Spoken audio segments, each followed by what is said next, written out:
Graça, misericórdia e paz da parte de Deus e do nosso Senhor Jesus Cristo, a vós todos. A Ele a honra, a glória, o poder, o louvor e a adoração. O único que é digno. Quero compartilhar convosco na manhã deste domingo uma palavra sobre o tema usando as instituições para barganhar. Quero fundamentar em Malaquias capítulo 3, versículos 10, que diz assim: Trazei todos os dízimos à casa do tesouro, para que haja mantimento para minha casa, e depois fazei prova de mim, diz o Senhor dos Exércitos, se eu não vos abrir as janelas do céu, e não derramar sobre vós uma bênção tal, que dela vos advenha a maior abastança. Queridos, o que eu vou compartilhar convosco, além de ter uma fundamentação bíblica, quero compartilhar também a minha experiência pessoal vivida há cerca de 27 anos. Porque dentro das instituições evangélicas, muitas das vezes os líderes religiosos pregam e se baseiam apenas nas experiências dos profetas, dos sacerdotes, dos apóstolos, enfim, desses personagens bíblicos. Mas eles mesmos nunca viveram na prática aquilo que eles leem, naquilo que eles pregam, aquilo que eles ensinam, fazendo daquilo um ponto doutrinário, quando na maioria das vezes não é um ponto doutrinário, porque a doutrina para a igreja de Cristo Jesus foi trazida por um único apóstolo, que é o apóstolo Paulo, o apóstolo dos gentios. E então, eu quero compartilhar convosco. Eu deixei de ser dizimista em 1993, portanto, há 27 anos atrás. Eu permaneci na instituição religiosa até o ano de 2017. Ou seja, 46 anos. E nos meus 27 últimos anos, eu nunca mais barganhei com Deus. Aquela questão que eles ensinam, o toma lá, dá cá, como eles pregam que você tem que dar para que você seja abençoado. Se você der, você é abençoado. Se você não der, você não é abençoado. É assim que eles ensinam. Eles ensinam que você, na verdade, tem que barganhar. Ou seja, eles dizem que você tem que devolver para Deus aquilo que Ele te dá. Ele me dá, e para surpresas deles, eu morava de aluguel. Durante 26 anos, eu paguei aluguel, enquanto eu era legalista. Ou seja, quanto eu dizimava. E eu não consegui sair dessa opressão do aluguel. E eu era dizimista. Eu não ficava um mês sequer sem dar o meu dízimo. O que eu quero dizer é o seguinte. E aí, o meu sonho era conquistar uma casa própria. Como muitos têm esse sonho, têm esse desejo. Porque uma das piores coisas que pode acontecer conosco é o pagamento de aluguel. 30 dias passa rápido. Quando nós temos a nossa casa própria, se ficarmos desempregados, nós arrumamos para sobreviver. Mas e o aluguel? E então, quando eu deixei de barganhar com ele e comecei a render-lhe súplicas de ações de graças, dizendo: ó Deus, eu te rendo súplicas de ações de graça por viver sob seus cuidados e por viver sob a sua dependência, por viver sob a sua proteção. Porque tu cuidas de mim. Eu comecei a entender isso. Eu comecei a entender a minha condição de filho. Ele, meu pai, e eu, seu filho. E o meu pai é o dono de tudo e de todas as coisas. Tudo é dele. E nós não temos nada sem que dele nos é dado. E então, vivendo sob os cuidados dele, sob a dependência dele, eu comecei a entender que eu tenho que andar por fé e não por vista. Andar por fé é confiar 100% em Deus. Andar por fé é viver sob seus cuidados e sob a sua dependência. Viver com fé é saber que Ele é o nosso Pai. E como Pai, Ele sabe das nossas necessidades, Ele sabe do que nós precisamos, Ele sabe do que nós necessitamos. E nós não precisamos barganhar com Ele. Assim como nós não barganhamos com os nossos filhos. Nós investimos neles durante toda a nossa vida. E nunca fazemos por Ele pensando em um dia Ele nos retornar, nos devolver, ou fazer por nós tudo aquilo que nós fizemos por Ele. Porque nós fazemos porque amamos os nossos filhos. E assim é Deus para conosco. Ele nos dá, Ele nos sustenta, Ele nos protege, Ele nos guarda, porque Ele é o nosso Pai e nós somos os seus filhos, e nós então entendemos isto. Porque confiamos nele totalmente e plenamente. Por entender pela revelação do Espírito Santo que habita no nosso espírito, não nesse corpo, nessa matéria, mas ele habita no espírito nosso que está dentro desse corpo, e o seu espírito com o nosso testifica que nós somos filhos de Deus. E então o Espírito Santo nos mostra que nós temos direitos e deveres como filho, por tudo que tem feito na nossa vida, e aí os resultados começaram a surgirem. Foi aonde que as coisas mudaram, quando ele começou a cuidar de mim, e eu passei a andar por fé e não por vista. As instituições religiosas, eles pregam prosperidade em forma de barganha. E muitos barganham com Deus. Ainda não deixaram de barganhar. Continuam vivendo dessa forma dentro das chamadas igrejas evangélicas. Então, quando você começa a viver em graça, como eu comecei a viver em graça, eu então consegui sair do aluguel e construir a minha casa própria, num terreno próximo ao centro de Duque de Caxias.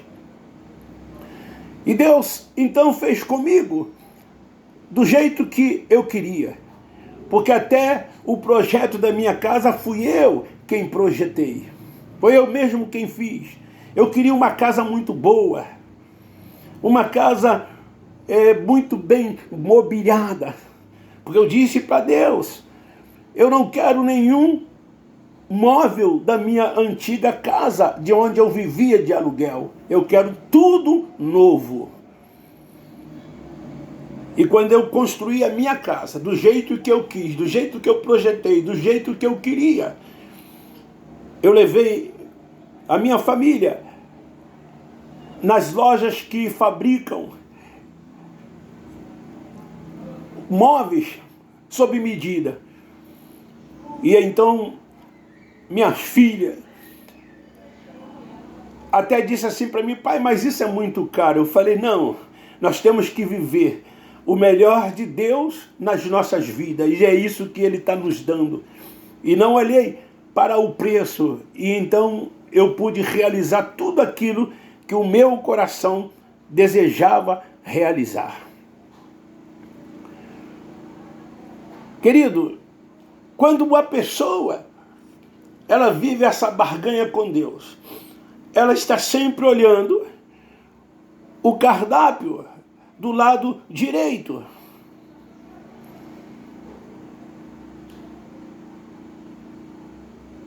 Eu quero te dizer uma coisa, quando nós chegamos no restaurante, a gente não olha o lado direito do cardápio, a gente só olha o lado esquerdo, aonde tem aquilo que nós queremos comer, aquilo que nós queremos alimentar, porque do lado direito está o preço. Mas se a gente olhar para o lado direito, muitas das vezes a gente deixa de comer o que está relacionado no lado esquerdo por causa do preço.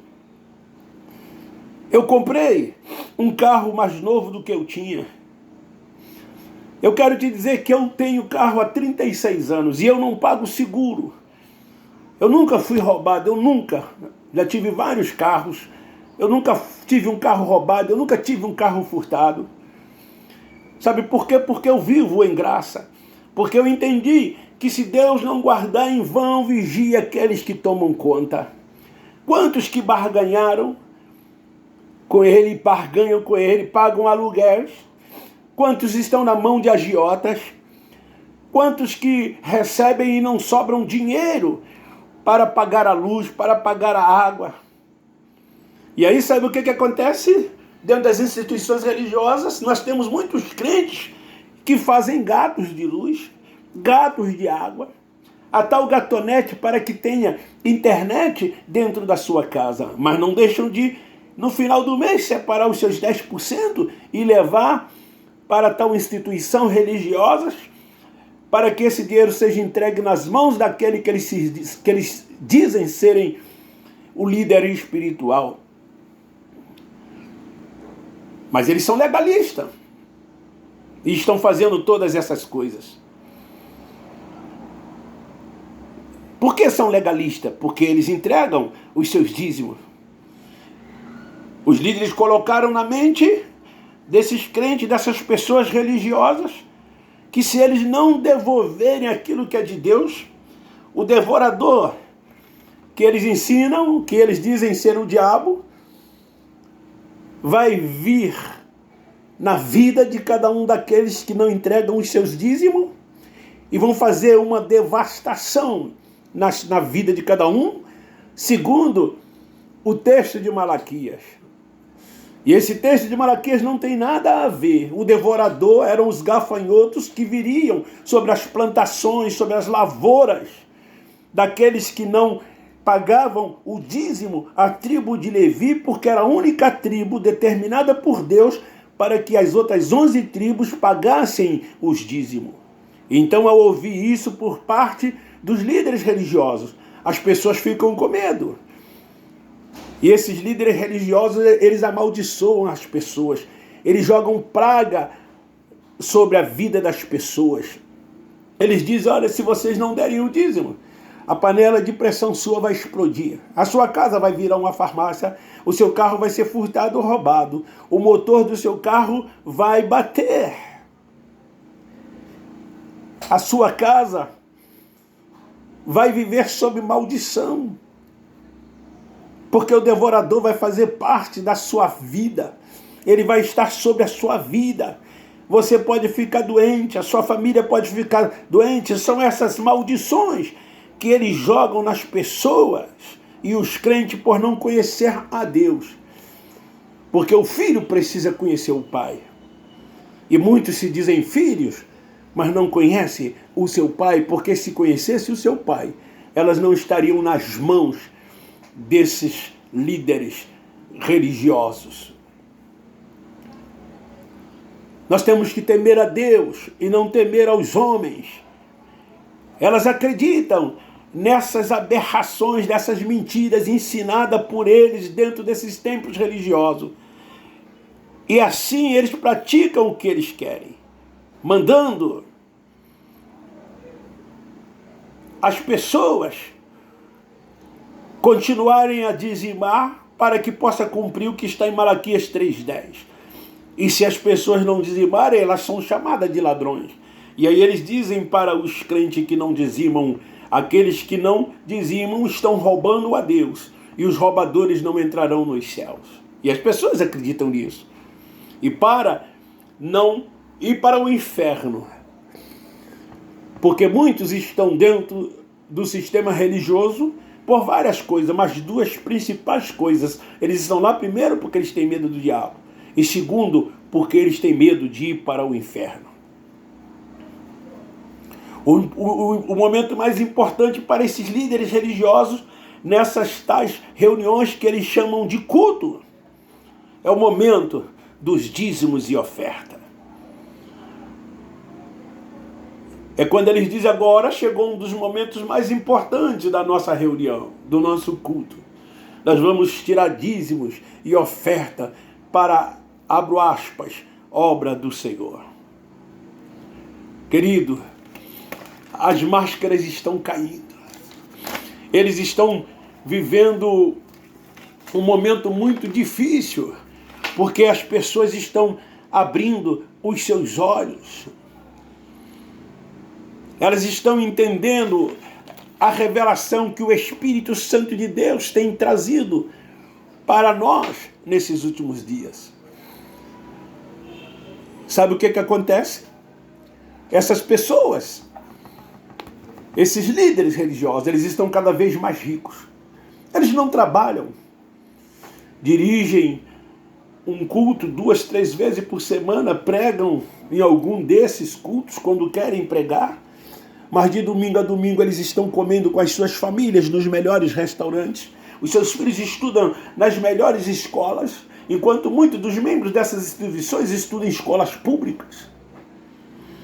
E muitos não têm nem, muitas das vezes, o café do almoço, o café da manhã, ou o almoço ou a janta. Estão endividados. Vivem sempre pedindo dinheiro emprestado a um e a outro, mas não deixa de entregar o seu dízimo. Quantos desses líderes religiosos, que a maioria deles eram pobres, muitos deles viveram na Baixada Fluminense, e hoje moram em mansões, em condomínios luxuosos da Zona Sul do Rio de Janeiro, da Zona Sul de São Paulo ou de qualquer outro estado. Muitos deles têm fazenda, têm sítio, têm casas de praias. Trocam de carro todos os anos. Não têm dificuldades financeiras. Levantam a hora que querem. E enquanto que os seus membros, muitas das vezes, não têm nem o dinheiro de passagem para chegar até onde trabalha. Pegam ônibus cheios, conduções cheias. 2 horas para o trabalho e 2 para voltar para casa. Trabalham 8, 9, 10 horas por dia, dependendo da profissão que exerce. E enquanto eles estão aí nas maiores mordomias, barganhando em nome das instituições, porque eles usam as instituições para isso. O melhor negócio que tem é abrir uma igreja evangélica. Eles dizem assim: o obreiro é digno do seu salário. E muitos dos seus liderados defendem eles usando esse versículo, quando Paulo diz que o obreiro é digno do seu salário. Deixa eu te perguntar uma coisa: o obreiro é somente o pastor presidente? Porque só ele quem ganha, só ele quem recebe. A palavra obreiro significa trabalhador. Todos quanto trabalham são obreiros e são dignos dos seus salários. Se você trabalha, seja numa casa de família, seja num escritório, seja no serviço que for, você é digno do seu salário. E quantos trabalham dentro dessas tais instituições religiosas, com títulos de diácono, de auxiliar de trabalho, de presbítero, de evangelista, enfim, e nada recebem. Mas somente o líder principal, o cabeça, é quem recebe. Baseado nesse versículo, digno do seu salário. Todos os que trabalham são dignos do seu salário. E é esse o argumento deles. O apóstolo Paulo, o apóstolo dos gentios, ele disse assim: se for possível, trabalha noite e dia, para que não seja pesado ao seu irmão. E ele trabalhou. Ele fazia tendas. Ele não vivia às custas dos irmãos daquelas igrejas de Éfeso, de Tessalônica, de Corinto, de Filipe, de Roma. Ele não vivia. Ele trabalhava. E mesmo trabalhando, ele realizava a obra. Foi talvez o maior missionário. Foi o apóstolo São Paulo, o apóstolo dos gentios, aquele que trouxe para nós o evangelho da graça de Deus. Portanto, fica aí esta palavra para a nossa reflexão. Jesus é da tribo de Judá. O evangelho de Paulo vem de Jesus Cristo. Paulo disse: eu não quero ser maldito, Porque aqueles que praticam ainda a lei de Moisés, aqueles que praticam os preceitos dos homens, as liturgias, os dogmas, os rituais das leis, vivem em maldição. E é por isso que muitos deles, mesmo sendo legalistas, dando seus dízimos, não vivem uma vida de paz, de alegria, de comunhão na prática. Vive assim de boca para fora, dizem, estou feliz, estou alegre, mas está nada. O seu interior não retrata aquilo que eles dizem de lábios, porque eles não vivem e não andam por fé, não vivem na graça de Deus, e vivem sob preceito dos homens. O dízimo, sim, Malaquias 3,10, era levado ao templo, o templo que foi destruído e hoje já não existe mais. Não tem mais templo, o templo foi derrubado. E sabe por que nas instituições religiosas eles enganam as pessoas? Eles enganam por amor ao dinheiro. Queridos, o apóstolo Paulo, o apóstolo da graça, o apóstolo gentil, ele tinha a lei como esterco, a lei para ele. Paulo disse que o dízimo era por necessidade. Então ele ensinou aos irmãos. 2 Coríntios, capítulo 9, versículo 16. A ofertar por alegria, por espontaneidade, de coração. Ele ensinou a socorrer os necessitados, ajudar os pobres, visitar as viúvas e aqueles que precisam e aqueles que necessitam. Para encerrar, eu quero te dizer, você já deve ter tido uma experiência dessa. Quantas pessoas foram dizimistas anos e anos, mas um dia que deixou de dar, quando precisou, eles não foram socorridos. Porque eles não socorrem os necessitados, como o apóstolo São Paulo ensinou aos irmãos da graça de Deus. Ame ao próximo como a si mesmo. Socorre os necessitados, os aflitos. Compartilhe com eles nas suas necessidades. Este é o Evangelho da graça de Deus. E então fica aí esta palavra para a nossa reflexão. Quem tem ouvido para ouvir, ouça o que o Espírito Santo diz à igreja. Amém, amém, amém.